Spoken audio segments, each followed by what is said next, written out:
Welcome back to the channel, guys. I'm Sheldon, and this is Behind the Enthusiast. Today, we need to talk about something that is relatively important, especially right now with Harley-Davidson coming out with their new models very, very soon. I'm hoping to get this video just before they release the remaining new models coming out. Obviously, we've talked about the carryover models, and we've seen the Street Glide, Road King Special, 3 trike models. All of those are out right now.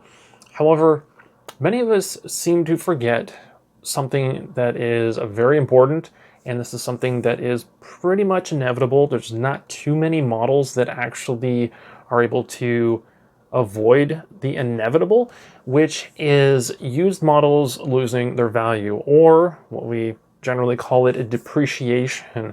Now, some of you might be very aware of what depreciation is or how it works, but for those of you who don't, stay tuned, don't skip anything in this video, because we're going to go through some main examples and main components to what causes depreciation.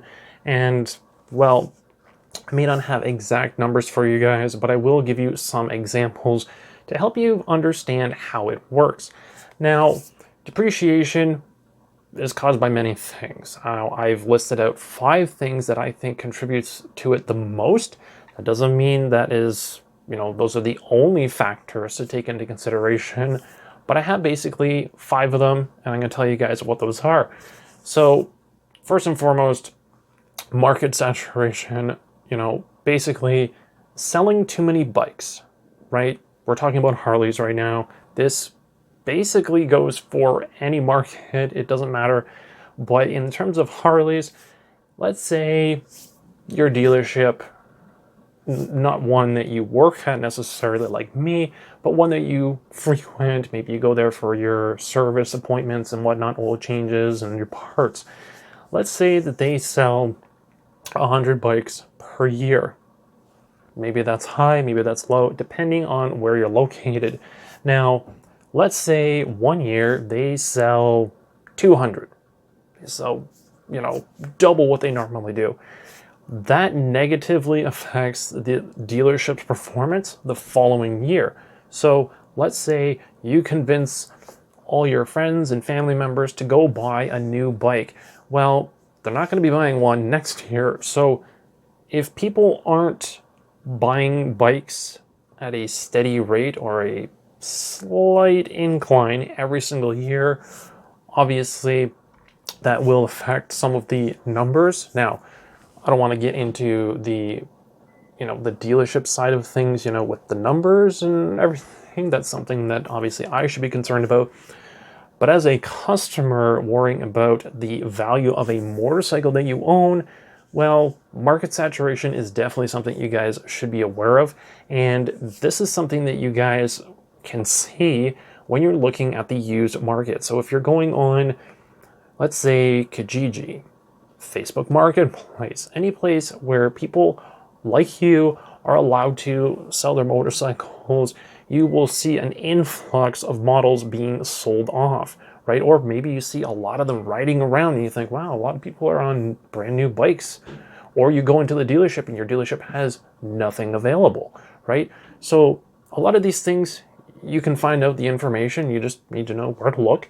So market saturation is definitely a thing.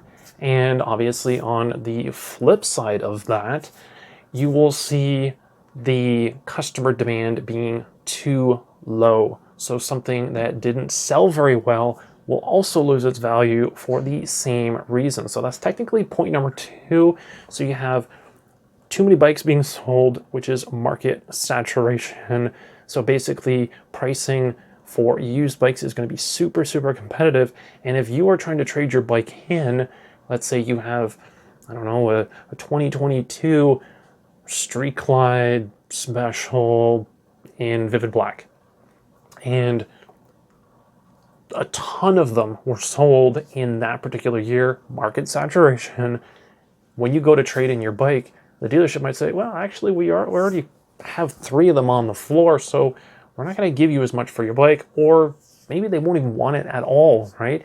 And if a dealership or even the used market of people just going on and selling their bikes. If there's too many bikes available, it's going to be really hard to sell your bike because you're basically competing with everybody else. So again, market saturation. However, that flip side, customer demand being too low. A bike model that maybe was only made for 2 years or 3 years and sales declined and fizzled out, this will also depreciate the bike a lot. Something that would be a perfect example of this would be the FXDR. It was a model that Harley made for, I believe it was just the 2 years, and it was a cool looking bike, but very unique. It didn't sell very well. And I would say that despite there being a spike in custom builds on them, the value probably doesn't hold all that well because they didn't sell very well. So that would be point number 2.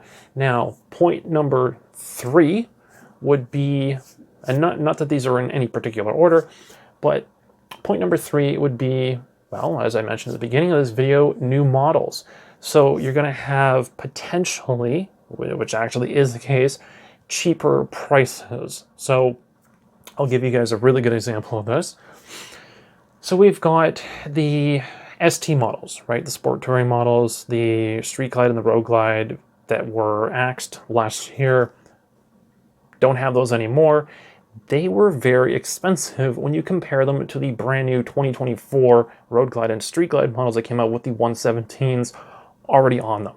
So when you think about it in that regard, you overpaid for, let's say, a 23 Street Glide ST, and now when you go and look at a 24 Street Glide, you actually paid less money despite the 2025 carryover models increasing in price just a little bit. It was about a little over $2,000. Technically, and this is something that Matt Laidlaw pointed out in his video, we're still technically less than the previous, versions, right? The ST models. So when you're comparing things like that, it actually hurts the value of your bike greatly because even though you paid a lot more money, people can get a brand new bike for the same amount of money, if not less. So why would they bother buying your used bike? So now the used bike that you have, that you currently own, is again losing value. So depreciation is really kicking you down right now because of new models coming out. Better technology, lower prices, just anything and everything that comes out, even though prices are going up. We actually saw prices go down for those new models, and obviously that makes it a little bit difficult to sell the old models, the ones that were, literally brand new just a couple of months ago, depending on, when those new models come out, right? So as soon as the new models are announced, you got to be thinking, the value of your bike is probably going to go down again. The whole, as soon as you drive it off the lot, you lose 10% or 15% value or whatever. Kind of holds true. However, Harley-Davidsons generally do hold their value really well, but there are some examples. I've heard that throughout the year, let's say the Kelly Blue Book or whatever sources you guys use online, which is publicly available, or when you go to trade in your bike, and dealership will tell you how much, they're going to give you back for your trade-in. It's a pretty good indication of, how it's going.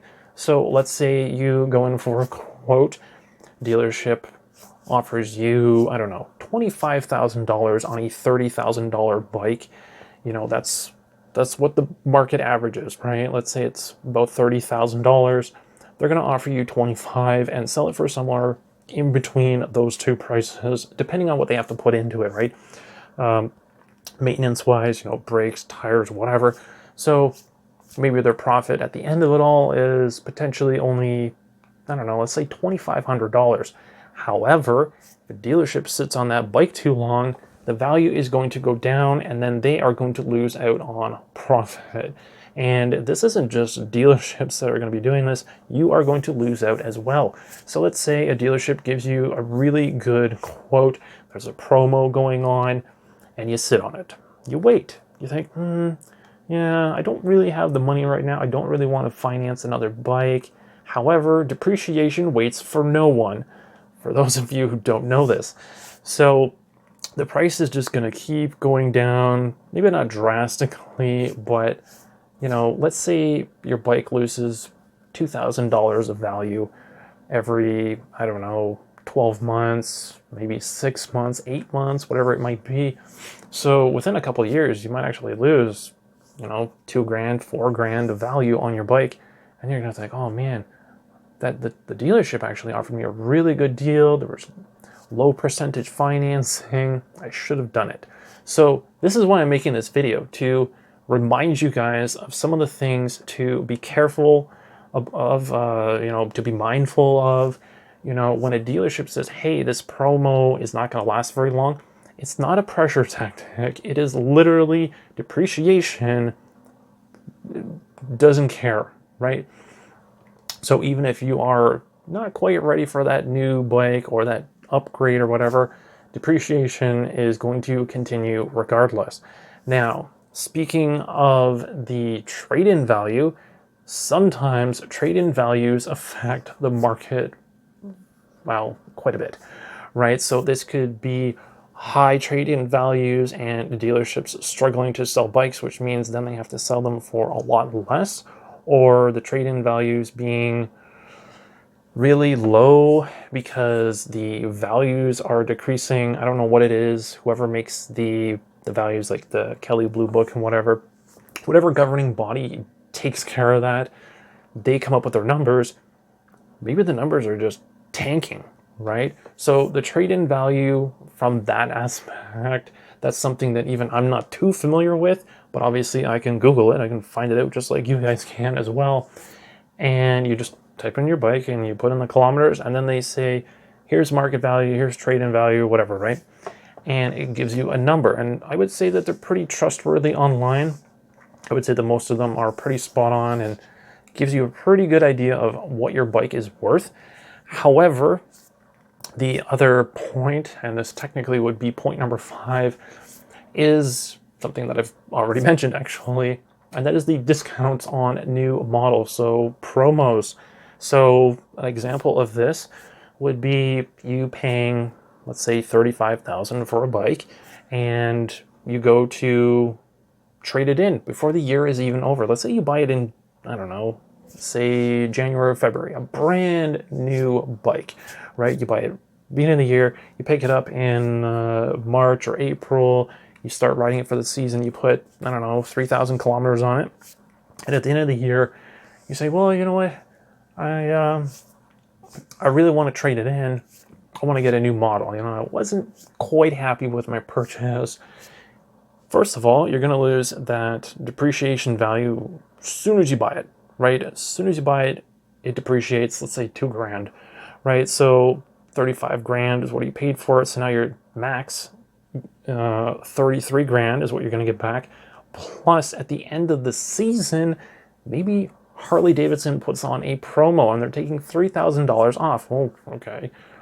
So now you have to accept $30,000 or maybe even less because you've actually put kilometers on it, because now a brand new bike, the person's going to spend a couple $1,000s more, get an extra year warranty, right? A standard 2 years because you've already used it for a year.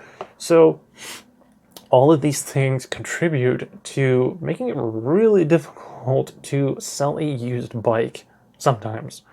Now, I'm not claiming to be an expert at all of this. These are just the 5 points that I kind of came up with on my own to basically showcase what depreciation is, what it does, how bad it can be, and myself included, I'm in the same boat as you guys. If I'm trading in a bike, these 5 things plus anything else is something that I have to keep in mind when I go to a dealership and say, hey, you know what, I have this bike, I want to trade it in, I want to get a new model, I want to upgrade, whatever.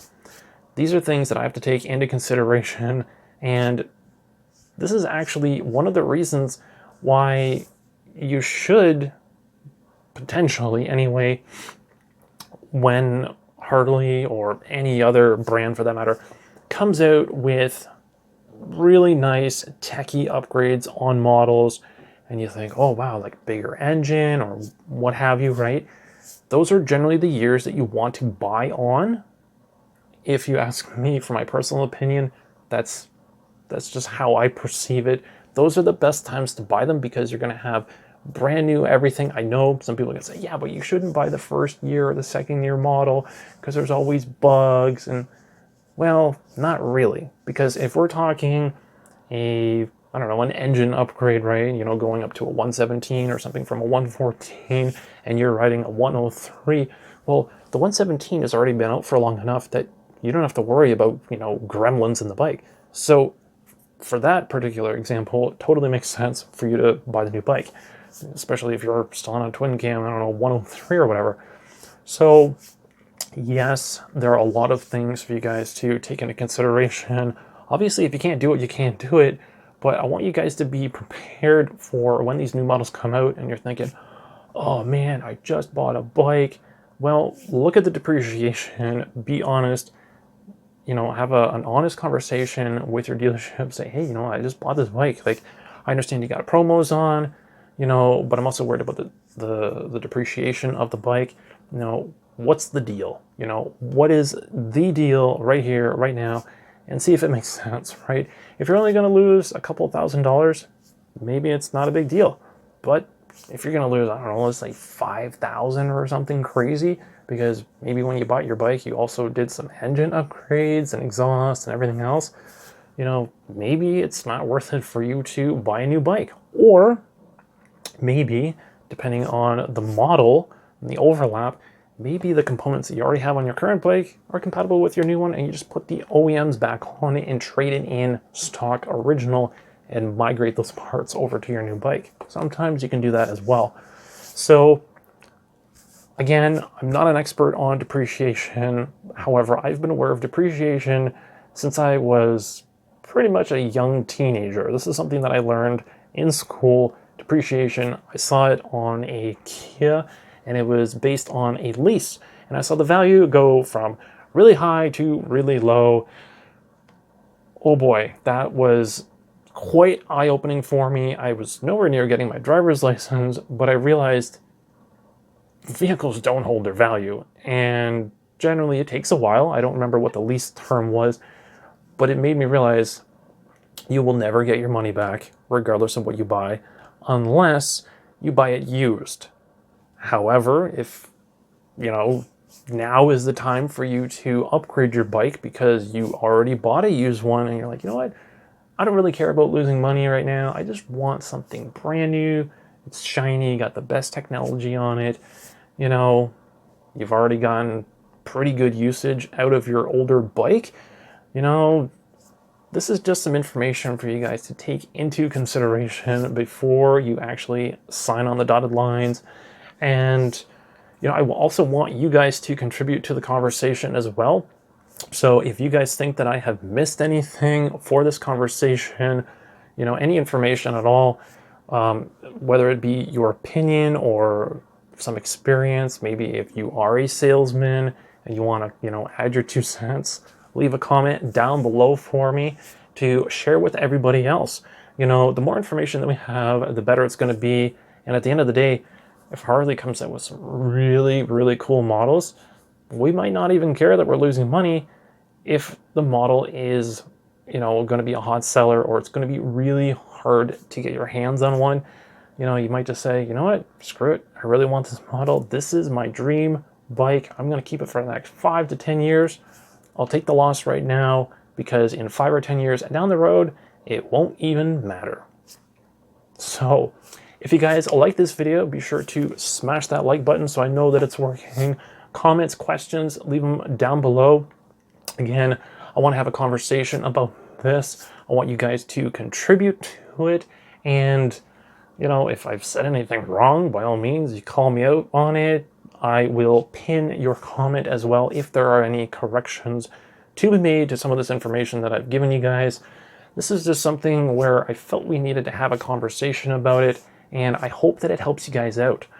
So, last but not least, be sure to subscribe so you guys don't miss out on future content on the channel, and I'll catch you guys in the next one. Thanks for watching.